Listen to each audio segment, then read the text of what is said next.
Bienvenue sur le plateau de Bonjour chez vous. Aujourd'hui, notre thème du jour est « N'essaie pas d'être comme les autres, sois toi-même ». Ok, on est tous nous-mêmes sur le plateau aujourd'hui. Une injonction, c'est-à-dire C'est attention, n'essaye pas d'être comme les autres, sois toi-même. Un ordre alors. Frank, il me regarde, à style, j'ai tout compris. Aujourd'hui, nous allons parler de qui nous sommes. On a tous une personnalité différente, un caractère différent parfois aussi, des points forts, des points faibles, un humour différent. Pas le même que nous, apparemment. On est différents. Justement, votre humour est différent. On est différents, c'est pas une raison non plus pour camper sur des points de caractère qui ne sont pas bons. Nous le verrons dans cette émission, mais nous avons tous été créés différents et nous allons voir que c'est une force dans le corps du Christ. Et Frank, tu vas nous parler dans la rubrique famille de la complémentarité dans le couple. Et oui, parce que c'est important et beaucoup de gens sont frustrés parce qu'ils disent « Mais pourquoi elle n'est pas comme moi ?» Et puis... Pourquoi pas il n'est pas comme moi? Ou il, ou elle. Et puis, on va en parler. Parce que c'est important de savoir que c'est pas une faiblesse, mais c'est appelé à être une force. Exactement, exactement. Donc, on va commencer avec toi, Jonathan. Allons-y. Tu vas nous dire que nous sommes tous différents ou pas. On en parle dans la rubrique Pensée du jour. Donc, on est en train de se dire, n'essaye pas d'être comme les autres. Et on pourrait poser la question autrement, qui es-tu vraiment ? Parce que peut-être l'apôtre Paul nous complique un peu la tâche quand il dit « Soyez mes imitateurs ». Donc du coup, on dit « Mais s'il faut imiter Paul, c'est plus moi, c'est Paul ». Et comment imiter ? Vous savez, il y a ceux qui veulent toujours imiter une vedette, ils veulent être différents, ils veulent être comme telle ou telle personne. Alors on a la même coiffure, on parle de la même manière. Il y en a tout d'un coup qui ont un accent alors qu'ils n'en avaient pas avant, mais comme ils veulent imiter quelqu'un, ils prennent le même accent. Je ne sais pas si c'est toujours comme ça, mais bon, je pense malheureusement que des fois des jeunes prédicateurs commencent à prêcher comme le prédicateur qu'ils aiment, alors ils ont les mêmes tons, les mêmes intonations, et ça devient un clone quelque part. Alors je sais qu'on n'aime pas trop ce mot, mais l'hypocrisie, c'est justement montrer quelque chose que l'on n'est pas. Avoir une façade, mais à l'intérieur, on est autrement. Alors évidemment, vous connaissez la déclaration de Paul au complet, quand il dit dans 1 Corinthiens 11:1, « Soyez mes imitateurs, comme je le suis moi-même de Christ », et je le lis dans la Bible en français courant, « Suivez mon exemple, comme je suis l'exemple de Christ ». Alors, quand on imite Paul qui imite Christ, c'est un peu le jeu du caméléon ici. Le caméléon est de la couleur du caméléon sur lequel il est. Et le caméléon, donc, a la couleur du caméléon quand il est sur un caméléon. Donc, bon, vous comprenez que imiter Paul qui imite Christ, c'est en fait imiter Christ. Et l'emphase n'est pas sur le fait d'imiter ici Paul, mais c'est de faire ce que Paul fait, à savoir imiter Christ. Donc des fois, on s'est tellement focalisé en disant « il faut que je sois comme Paul ». Non, il faut que tu sois comme Paul qui imite Christ. Donc il faut que tu sois comme Christ et que tu fasses comme Paul, tu fasses tes efforts pour imiter Christ. Alors évidemment, la question, c'est de dire « mais si je dois être comme Christ, je suis plus moi-même ». Mais la question, c'est qui est le toi-même ? Qui es-tu vraiment ? Le péché a dénaturé ta nature, a dénaturé ta vraie nature. En fait, Dieu t'a fait d'une certaine manière et t'a fait comme il a voulu. Et évidemment, c'est le genre de verset que vous lisez chaque matin. Je te loue de ce que je suis une créature si merveilleuse. On trouve ça dans le psaume 139, 14. Et Dieu vous a fait merveilleux. Et il vous a fait comme vous êtes. Non pas pour que vous soyez quelqu'un d'autre ou que vous imitiez quelqu'un d'autre, mais il vous a fait vous comme vous êtes. Maintenant, le péché a peut-être altéré, sali, transformé cette nature-là. Et c'est pour ça qu'en Christ, tu redeviens toi-même le vrai toi. Donc en fait, en s'approchant de Christ, en prenant le modèle de Christ, de la communion que Christ avait avec son Père, eh bien, ça va pas te transformer en quelqu'un d'autre, mais ça va au contraire te ramener à toi, à ce que tu es vraiment. Donc, imiter Christ, c'est pas pour être quelqu'un d'autre, mais c'est pour redevenir le toi initial. Est-ce que vous me suivez là? Oui, parce que il faut suivre. Hein? En fait, Jésus dit, si le Fils vous affranchit, vous êtes réellement libre. Donc, il y a besoin d'un affranchissement, il y a besoin d'une libération pour être libre et redevenir le soi vrai. Donc, en conclusion, laisse le Saint-Esprit, la communion avec le Père et la communion avec le Fils et avec l'Esprit, eh bien, faire de toi qui tu es vraiment. Amen, amen, amen. Si j'ai bien compris, il faut imiter Paul parce qu'il imite Christ et il faut devenir des caméléons. Donc, il ne faut pas imiter Christ dans ce qu'il fait, en disant, bon, comme Christ a parlé de moutons, je vais toujours parler de moutons, ou comme Christ a été en sandales, je vais mettre des sandales. Ce n'est pas dans ce sens-là, c'est être à l'exemple de Christ. Faire ce que Christ faisait, et pas simplement dans le faire, mais dans le être. Donc c'est plus imiter la manière de Christ que imiter le résultat. C'est-à-dire, on imite la communion, on imite la prière, on imite ce temps que Christ, cette relation particulière qu'il avait avec le Père et l'Esprit. Et quand on imite cela, eh bien, on redevient soi. C'est ça, parce que sinon, on va tous fonctionner exactement comme Jésus dans ce qu'on est en train de faire, dans la méthode, en fait, la façon de parler, etc. Et puis finalement, on perd notre particularité. Oui, on avait les fils de Sceva qui ont voulu imiter Paul et qui ont voulu chasser des démons comme Paul. Hein, mais ça n'a pas marché.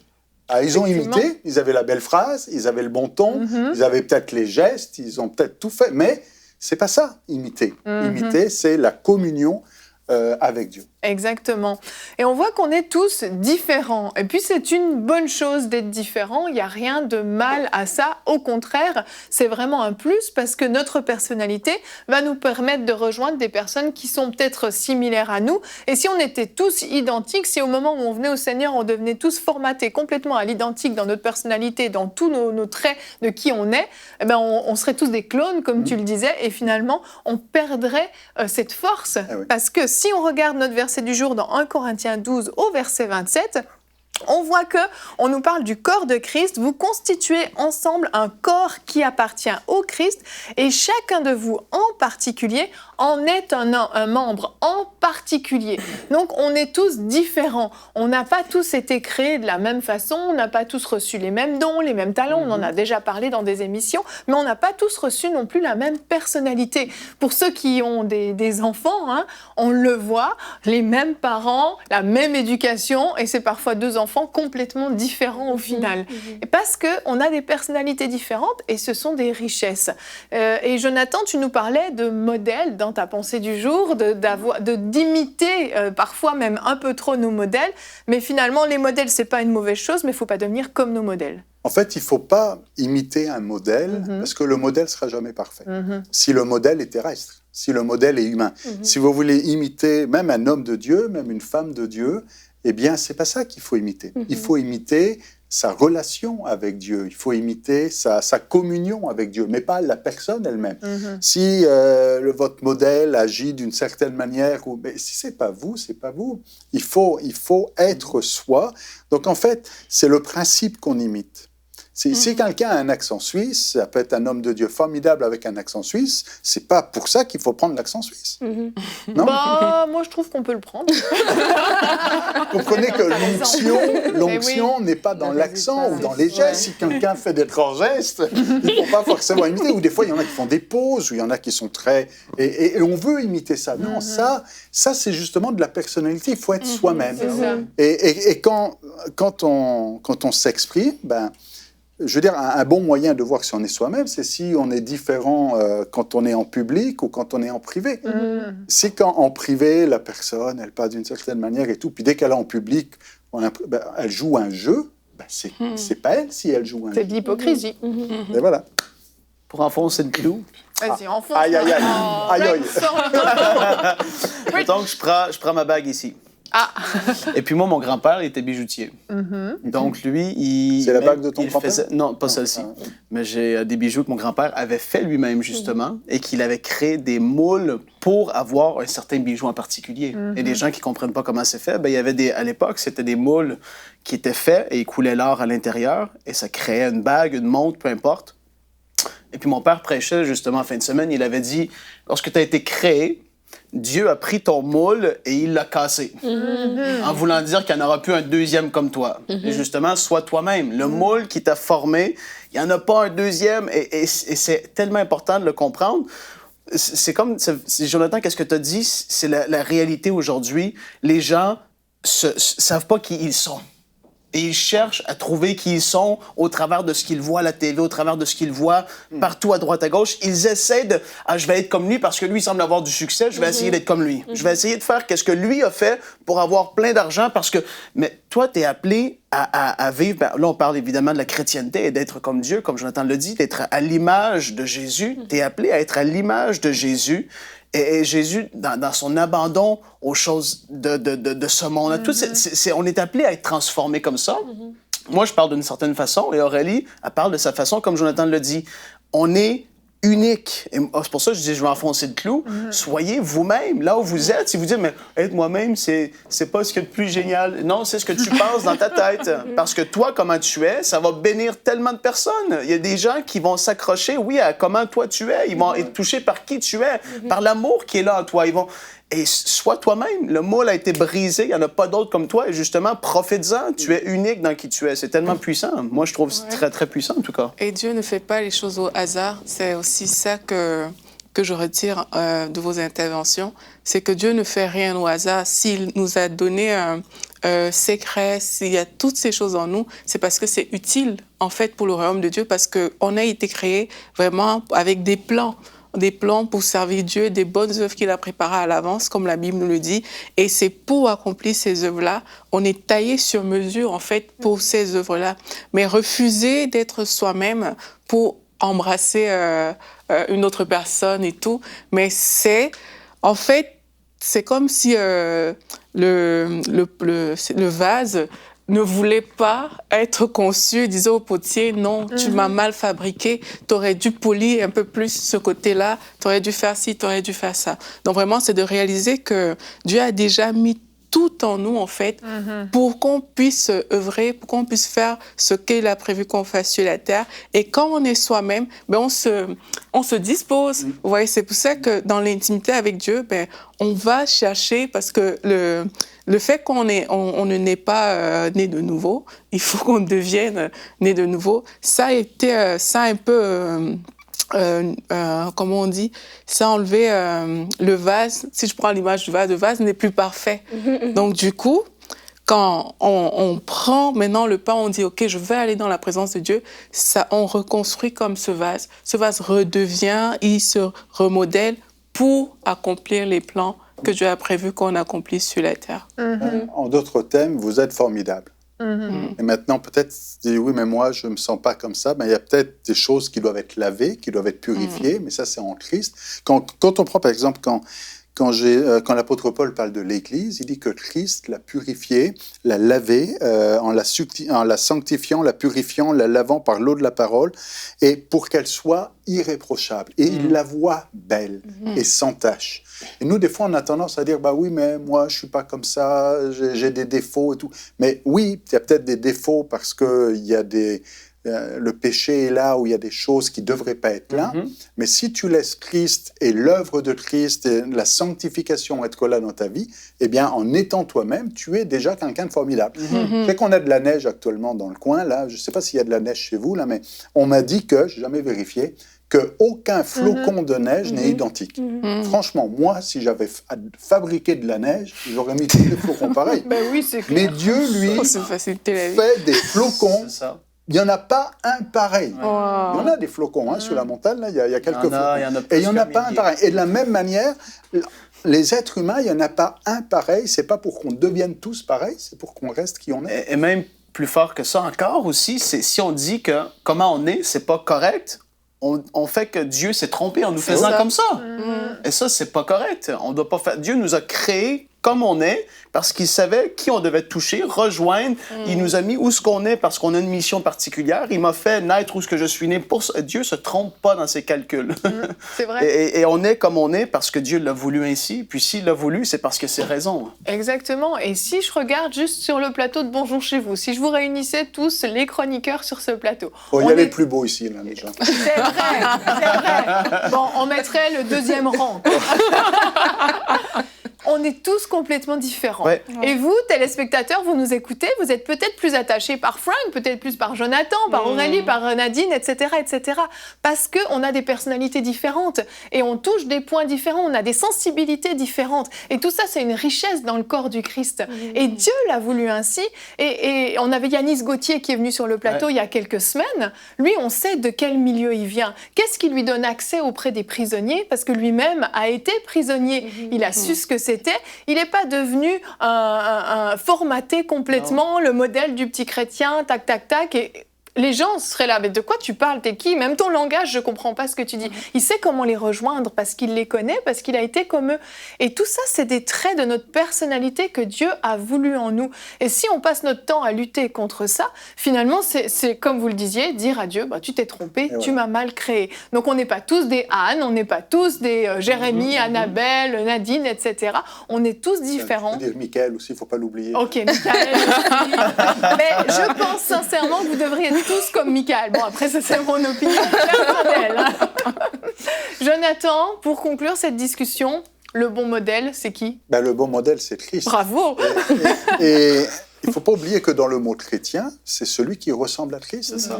Et même, bon, alors ce modèle, on est en processus. Hein. L'apôtre Paul dit que l'Esprit du Seigneur, c'est la liberté, et dit qu'on reflète la gloire du Seigneur, donc à savoir de Jésus, et qu'on est transformé dans son image, à l'image de Christ, de gloire en gloire, par l'Esprit du Seigneur. Donc, en étant connecté à l'Esprit du Seigneur, il y a cette transformation qui devient de plus en plus glorieuse, plus on se rapproche du modèle et plus la gloire est là. Et donc de gloire en gloire, c'est dans ce sens-là, on va vers une transformation de plus en plus glorieuse et cette transformation, c'est ressembler à Christ. C'est ça. Amen, amen. Merci. Soyons nous-mêmes fiers de qui on est, et je veux juste préciser que c'est pas une excuse pour rester avec un mauvais caractère. Non, avec il faut être le vrai d'origine, Voilà. pas le vrai altéré par le péché. C'est ça. Non, mais parce que j'entends déjà des gens dire Ah, moi j'ai vu dans absolument. Bonjour chez vous, on m'a dit il faut que je sois soi-même, donc moi je suis comme ça. Non, un bon modèle de qui on est, la bonne que image. Dieu voulait pour vous. Exactement. On va voir maintenant les différences dans le couple et combien c'est une richesse d'être complémentaires dans la rubrique famille.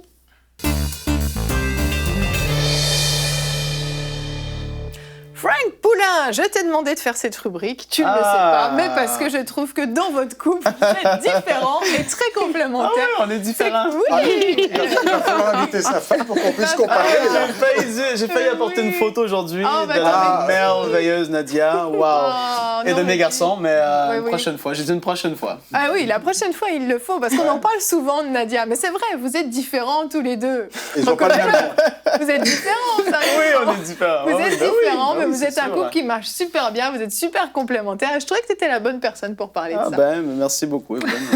On va essayer de faire mon mieux en tout cas. Et puis, on va commencer justement en parlant de... il ne faut pas voir les différences dans le couple comme étant une faiblesse, mais une force. On peut afficher le premier visuel, s'il vous plaît. C'est quelqu'un qui est très musclé. Et le visuel arrive. Ensemble, nous sommes beaucoup plus forts. Et puis, ça, c'est une réalité et il faut le voir ainsi. Ensemble, on est appelé à être beaucoup plus fort. Vois pas l'autre comme étant ta faiblesse ou le boulet dans ta vie que tu as de la difficulté à traîner parce qu'elle pense pas comme toi, parce qu'elle est pas comme toi. Non, tu as choisi la personne avec qui tu es. Ça, c'est une réalité. Les gens, tu as choisi, que tu sois né de nouveau à cette époque-là ou pas, bon, tu es avec la personne avec qui tu es et tu es appelé à travailler tout au long de ta vie pour une vision commune. On va en parler un petit peu plus tard. Maintenant, quand on s'est marié, qu'est-ce que je vais apporter pour commencer? C'est qu'on a fait une alliance l'un avec l'autre. Et pour parler de cette rubrique, quand tu me parlais de ça, Evelyne, j'ai dit, mais ça, c'est vraiment vrai. Quand les gens, à l'époque, faisaient des alliances, les gens faisaient des alliances, majoritairement parlant, parce qu'il y avait un des deux partis qui avait certaines forces et l'autre pas. Et puis quand tu réfléchis à ça, je me suis dit, mais c'est vraiment vrai. Moi, je suis en alliance avec Nadia. Devant Dieu, on s'est dit l'un à l'autre, oui, je te veux pour la vie. On est ensemble et on fonce. Et Nadia, à cette époque-là, bien évidemment, 9 ans plus tard, je la connais beaucoup plus que 9 ans auparavant. On est venu à se découvrir, à voir vraiment, oui, certaines forces, certaines faiblesses, certains traits de caractère et tout ça. Puis ça, faites-vous-en pas, si vous n'êtes pas encore marié, quand vous allez vous marier, vous allez les découvrir. Alléluia! Ça va venir. Et puis, une alliance était faite, justement, un parti avec l'autre. Et puis, je vais pas lire le texte, mais dans Josué, chapitre 9, j'ai trouvé cette alliance qui avait été faite. Puis c'était, Josué, justement, était dans la grande conquête. Il passait au travers des villes qu'il allait. Dieu lui avait dit, tu t'en vas dans cette direction-là. On fonce vers la terre promise. Et puis là, dans Josué, chapitre 9, on voit qu'il y avait le peuple de Gabaon qui avait entendu parler que Josué avait démoli les villes par lesquelles il passait. Personne ne tenait devant eux parce que Dieu était avec eux. Et eux, ils se sont dit, wow, ils ont vu les autres rois des différentes villes et terres qui se sont mis ensemble pour combattre. Et eux, ils se sont dit, non, nous, on va aller vers eux. Et on va essayer de conclure une alliance avec eux. Et ils se sont déplacés, ils sont allés voir Josué, justement, et lui ont dit, mais on a su, et les anciens de notre ville et tout ça ont su qu'est-ce que vous avez fait et tout, et là, on voudrait conclure une alliance avec vous. Et les gens peuvent le lire dans Josué, chapitre 9. Et puis la Bible nous dit que Josué n'a pas consulté l'Éternel et qu'il a accepté de faire cette alliance. Et les gens avaient dit, nous, on va être vos serviteurs, et puis vous ne tuez pas. Donc ça, c'était génial pour eux, s'ils acceptaient. Mais justement, l'alliance était là. Vous nous protégez, vous nous épargnez, et nous, on va vous servir. Il y avait comme un échange qui était là. Et souvent, c'était fait comme ça, même avec les Indiens ici en Amérique du Nord et tout ça. Les alliances qui étaient conclues, c'était justement, un avait une force, l'autre l'avait pas, et ensemble, on va être plus fort. Et donc, dans le couple, il faut se voir comme ça. Tu te dis, mais ma femme a certaines forces dans le domaine, et on parle du terre-à-terre, dans les finances, et moi, j'ai des forces du côté plus manuel et tout ça. Mais on se complète ensemble. On n'est pas appelé à être pareil l'un avec l'autre. Les alliances étaient faites comme ça. Et justement, qu'est-ce que les groupes avaient lorsqu'ils étaient en alliance? On peut mettre le prochain visuel, s'il vous plaît. C'est qu'ils avaient une vision commune, mais différentes forces pour l'accomplir. À cette époque-là, eux, ce qu'ils voulaient, c'était rester en vie. Donc là, ils se sont mis en alliance avec eux pour ça. Mais moi, dans ma vie, mon but et ma vision commune avec Nadia, c'est d'accomplir ce pourquoi Dieu nous a mis sur Terre. Le but comme général, global, ce qu'on vise, c'est ça. Évidemment, sous cela, ben, il a élevé nos enfants avec les principes bibliques. Il a accomplir tout ce qu'on est appelé à faire et tout ça. Mais on a une vision commune, mais différentes forces pour l'accomplir. Et pour ça, je suis sûr qu'il y a beaucoup de gens à la maison qui vont faire « Ah, c'est pour ça qu'il est comme ça! » Mais il me tapait sur les nerfs, mais là, je comprends. Il y a des forces que tu n'as pas et elle a des forces que tu n'as pas. Il ne faut pas être orgueilleux, penser qu'on a tout en nous pour accomplir tout ce qu'on doit accomplir. Non, ma femme est appelée à être là pour prendre certaines responsabilités, certaines charges que moi, je ne pourrais pas faire, et vice-versa. Et c'est comme ça. Il faut apprendre à travailler comme ça. C'est ça. Quand on comprend ça enlève beaucoup d'orgueil, je trouve. Absolument, Parce qu'en absolument. fait, le problème, c'est ça. C'est de toujours se sentir peut-être inférieur à l'autre. Parce que l'autre, on voit ses forces. On ne voit pas forcément les nôtres, on voit les forces de l'autre. Puis nous, ça nous reflète notre faiblesse. Et qu'est-ce qui se passe? L'orgueil est attisé. Et puis, on a une jalousie, finalement, de dire toi, tu réussis toujours à faire ça, moi, j'y arrive pas. Hein. Et puis, il y a comme une compétition qui s'installe dans le couple. Et c'est ça qui est très dangereux. Cette compétition est terrible, quoi. Il ne faut surtout pas se mettre en compétition. On n'est pas là l'un contre l'autre. On est là l'un avec l'autre. C'est une équipe. Et même, on l'a dit tantôt, je ne veux pas partir ailleurs, mais dans le corps de Christ, c'est la même chose. La compétition entre Églises est là. Non, on est une équipe. Je reviens sur le couple. Donc, dans le terre-à-terre, dans le naturel, il faut comprendre que tu t'es marié. Si tu t'es marié avec un technicien de laboratoire, tu t'es pas marié forcément avec un mécanicien. C'est vrai. Et là, il faut... Non, mais ça, c'est important de le dire, parce qu'il y en a qui vont pas être satisfaits parce que le mari fait pas tout au monde et puis la femme fait pas tout. Et puis, il va y avoir des frustrations qui vont naître. Mais tu t'es marié avec quelqu'un qui est comme ça. On a parlé dans la pensée tout à l'heure. Il est comme il est. Il a ses forces. Dieu a mis des dons et des talents en cette personne-là. Et tu ne pourras pas changer ces choses-là. Et comme on l'a dit, on ne parle pas ici d'accepter le péché, tout ça. Non, mais la personne est ce qu'elle est. Moi, j'ai mes forces dans la vie. Dieu m'a donné des talents, des forces, des capacités que d'autres n'ont pas et vice-versa. Et moi, je ne dois pas être un frustré de la vie parce que je n'ai pas tout ce que les autres ont autour de moi. Je dois apprendre à vivre comme ça. Et c'est pour ça que je dis dans le terre-à-terre, il ne faut pas voir l'autre comme étant ce boulet qui n'est pas capable de tout faire dans la maison, ou elle, ou peu importe. Il faut avoir cette vision comme j'ai dit, dans le naturel, ton mari est comme ça, ta femme est comme ça. Accepte comme elle est, parce que tu vas être frustré toute ta vie, sinon, c'est important. Et ça, c'est terrible quand on n'accepte pas l'autre comme il est et qu'on veut qu'il soit différent. Parce que si on dit, il faut que lui change ça, qu'il change ça, qu'il change ça, qu'elle change ça, finalement, t'en aimes un autre. Oui. T'en aimes une autre. Exact. Tu n'aimes pas la personne qui est devant toi, t'aimes celui que tu voudrais qu'elle soit. Exact. Mais il faut aimer la personne qui est là et non pas un idéal. Ouais. Et puis, on revient à ce qu'on disait tout à l'heure, quand j'ai préparé ma rubrique. Je pensais pas que Jonathan allait toucher ce point-là, justement. Mais... je t'ai mangé... Non, de pas manger, mais ça se complémente, justement. Et puis... on n'est pas pareil. On est appelé... Là, j'ai parlé d'un côté naturel, talent et don physique, humain, dans le terre-à-terre. Ça veut pas dire qu'on doit accepter et approuver comment l'autre, forcément, va être dans son caractère tout de suite. Je m'explique. Là, on peut mettre le prochain visuel, s'il vous plaît. Le prochain visuel nous dit aspirer à refléter le caractère de Jésus dans comment il était, dans ce à quoi il s'affectionnait, dans toutes ces choses-là.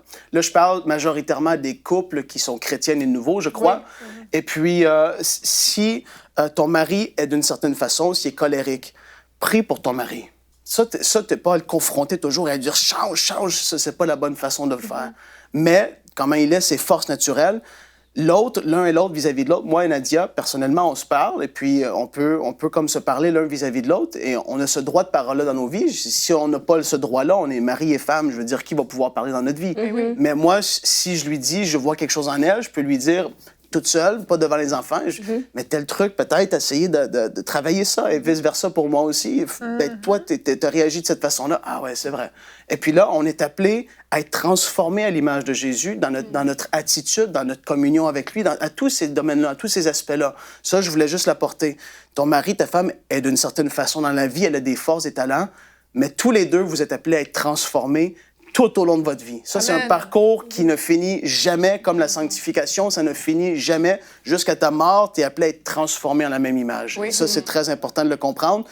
Et autre point, je voulais dire rapidement sur ce sujet. T'as le temps, ne cours pas. Je cours pas, OK. Ben, j'ai encore beaucoup de choses à dire, Evelyne. Mais t'as le temps, il n'y a pas de problème. Si ton mari, lorsqu'il fait le ménage dans la maison, passe la balayeuse d'une certaine façon, et c'est pas comme tu le ferais, l'aspirateur, et toi, c'est pas comme ça que tu le ferais, ben, sois pas frustré, c'est comme ça que tu dois le faire. Et ça, je veux juste mettre ça parce qu'il y a des personnes qui se disent il le connaît. Ça sent le Moi, quand je range quelque chose, ma femme dit, où est-ce que tu l'as rangé? J'ai dit, à sa place. Elle dit, mais c'est pas là à sa place. Moi, oui. C'est très énervant, ça. Tu vois, mais je veux dire, pourquoi je dis ça, c'est parce que, justement, il n'y aura pas rien de parfait comme que toi, tu le fais toujours à tous les coups. Oui. Si il fait un spaghetti, il goûtera peut-être pas comme le tien, mais ça ne veut pas dire qu'il est moins bon forcément. Tu comprends ce que je veux dire? C'est vers là, je m'en vais. Apprends à accepter vraiment comment l'autre est et cherche pas des problèmes là où il n'y en a pas. Oui. C'est ça que je veux dire par cette phrase. C'est des fois, les couples vivent des frustrations pour des petits trucs anodins qui ne devraient pas y avoir. C'est vrai que Apprends si tu passes ton temps heureux. à envoyer des pics, oui. Tu te plains que ton mari, c'est ça. On reprend l'exemple de l'aspirateur. Ne passe jamais l'aspirateur. Un jour, plein de bonnes intentions, il passe l'aspirateur. Et toi, en fait, passes ton temps à reprocher la façon dont il a passé l'aspirateur. C'est sûr que... tôt ou tard, tu vas la passer toute seule. Il faut dire aux maris, parce qu'on les connaît, ceux qui font exprès de mal passer l'aspirateur pour dire, puisque c'est ça, je le passerai plus, c'est pas bon non plus. Non, mais il faut que les deux mettent de l'eau dans leur vin, c'est-à-dire les deux doivent diluer. Ça sent le vécu. Mais on en parle, on en rit, Aurélie a ri, mais parce qu'il y a beaucoup de couples qui vivent des choses et des fois tu te dis, c'est inutile. Oui. Ça crée des querelles dans la famille, dans la maison, c'est des tensions qui sont là, c'est inutile. C'est vrai. Donc là, pour les nouveaux mariés, je m'adressais aux nouveaux mariés, que ça fait peut-être 1-2 ans qu'ils sont mariés, c'est assez récent. Et puis, on peut mettre le prochain visuel, s'il vous plaît. Je veux leur dire, tu n'es pas marié avec ton père ou ta mère. Hallelujah. Nadine, elle rit. Tu vois, ça parle à plein de personnes. Hein? Il y en a d'autres qui vont dire, l'autre, ça parle à tel, et l'autre, il se voit dans ça. Oui. Pour beaucoup de personnes, beaucoup d'hommes et de femmes, surtout ceux qui ont été chrétiens toute leur vie, qui n'ont pas eu de personnes dans leur vie avant de s'être mariés, ont vraiment attendu la personne, qui se sont mariés avec, ils n'ont pas eu d'autres exemples que leur père ou leur mère, majoritairement parlant. Et donc là, pour eux, ils arrivent dans la vie de couple, Et là, ben, sa femme ne fait pas à manger comme sa mère le faisait, ou le tel truc, ou l'homme n'est pas comme son père qui était l'homme parfait, il semblerait-il. Mais l'homme, tu le sais pas, c'est que ça fait 40 ans qu'il est marié avec sa femme et qu'il en a passé une et une autre. Il a passé des mauvais quarts d'heure parce qu'il ne faisait pas les choses comme il faut. Il a appris. Mais là, toi, t'arrives et la montagne est haute. Là. C'est comme, je dois être au même niveau que tel est. Il ne faut pas se mettre des pressions comme ça. Il faut se dire, mais... je ne suis pas marié avec ma mère ni mon père. Ma femme est comme elle est. Même chose. Elle va me compléter, moi. Si elle ne fait pas les choses comme j'ai vu mes parents faire, c'est pas mal. Mes parents sont un bon exemple à plein de niveaux. Mais ma femme n'est pas comme ma mère. Et ça, c'est important de le saisir vite parce qu'encore là, ça va créer des pressions sur l'autre. Et ça, je vais en parler tout de suite. Essaie pas de mettre une pression inutile sur l'autre en lui disant « tu dois être comme tel ou tel ». Jonathan l'a dit tout à l'heure, ça veut dire que tu n'aimes pas la personne pour qui elle est. Et là, ça, c'est dangereux. Tu tombes sur des terrains qui sont très glissants. Ça peut créer des blessures qui vont durer longtemps. Et l'autre va toujours se sentir comme s'il n'est pas à la hauteur ou elle n'est pas à la hauteur. Ça, c'est vrai. Il va faire quelque chose et dans sa tête, ça va être... Je le fais, mais en fait, ça ne fera pas l'affaire. Jamais. Et là, sérieusement, ça crée vraiment des blessures et ça va briser l'unité dans le couple. Ça va apporter des tensions que les enfants vont ressentir. Après ça, tout ça, ça va faire boule de neige parce que les enfants vont voir ça, ils vont sentir toutes ces choses. C'est complètement négatif, mais pas de pression sur l'autre pour être comme tel ou tel. Il ne faut pas faire ça jamais. Mais c'est vrai que ça, c'est très, très blessant. Puis ça se fait beaucoup dans oui, les couples, absolument. malheureusement. Parce qu'on a un idéal, en fait, de l'homme parfait, de la femme parfaite. On se fait un idéal. Et puis, ben voilà, je pense qu'on en a tous un certain idéal. Et puis, ben, notre mari, notre femme ne rejoint peut-être pas tous les critères parfaitement. Déjà, il faut se souvenir que c'est nous qui l'avons choisi. Hein, donc, on va aussi assumer qui on a choisi. Et puis, la personne, elle était comme elle était quand on l'a choisie. Alors, si on l'a choisie en se disant, elle va s'améliorer, elle va devenir comme mon père ou comme ma mère, par exemple, c'est déjà très mal parti, comme tu le disais, Jonathan. Donc, c'est sûr qu'il faut assumer son choix et puis assumer l'autre tel qu'il est, en être fier et pointer du doigt les qualités et non tous les défauts, parce que c'est trop facile. Après, on met des jumelles sur les défauts. Les qualités sont peut-être 2 fois plus nombreuses, mais on les voit plus. Ouais, j'avais vu un truc sur Facebook, une vidéo, et là, il y a une femme qui venait, elle avait des difficultés dans son couple, et elle était en train de parler par rapport à son mari, et on lui a posé une question, elle a dit « c'est quoi ses qualités ?» Elle a donné les qualités après. On lui dit, et pourquoi tu l'as pas épousé juste pour ses qualités? Parce que là, elle était en train de dire, il fait pas ci, il fait pas ça, il n'est pas comme ci, il n'est pas comme ça. Et là, on lui dit, mais il est comment, en fait? Déjà, elle avait du mal à répondre au il est comment. Et après, elle a essayé de trouver juste quelques qualités. Et puis là, on dit, mais pourquoi tu l'as pas épousé pour ces qualités-là, au lieu de ce que tu pensais qu'il fallait qu'il soit ou qu'il devienne? C'est vrai. Donc, c'est vraiment, on épouse quelqu'un tel que la personne est, pas tel qu'on pense que la personne sera. Voilà. Et elle vient juste d'introduire mon prochain visuel. C'est parfait. Alléluia. Wow. Acceptez l'autre tel qu'il est. Je vais encourager chaque personne, vous nous suivez, vous venez des cultures différentes, vous venez des pays différents, de toutes sortes de choses. Il y a des gens qui sont mariés, un qui vient du Canada, l'autre qui vient de la France ou de la France et l'Afrique. Il y a toutes sortes de choses qui peuvent faire que ça peut être compliqué. Et ça, moi personnellement, c'est pas mon cas pour moi, mais je sais qu'il y a des personnes que parfois ça peut être plus compliqué parce que les familles ont certaines façons de faire, d'agir. Puis bon, il y a toutes ces affaires-là qui sont là. Accepte l'autre tel qu'il est. Toi, tu es appelé à être marié avec ta femme ou ton mari. Vous êtes appelé à être un et prie pour l'autre. S'il y a des choses, je n'ai déjà parlé dans une autre famille rubrique, Evelyne, s'il y a des choses qui peut-être peuvent t'énerver dans la vie de l'autre, toi, sache qu'il y a des choses qui énervent l'autre aussi. Et toi, demande à Dieu, qu'est-ce que je peux faire pour être transformé, même pour plaire davantage à l'autre? Moi, c'est quelque chose que moi je fais. Je prie, mais Seigneur, transforme-moi. Puis je le sais, il y a des affaires que je peux faire ou des façons que j'agis qui sont pas parfaites et puis que ça peut des fois taper sur les nerfs de Nadia.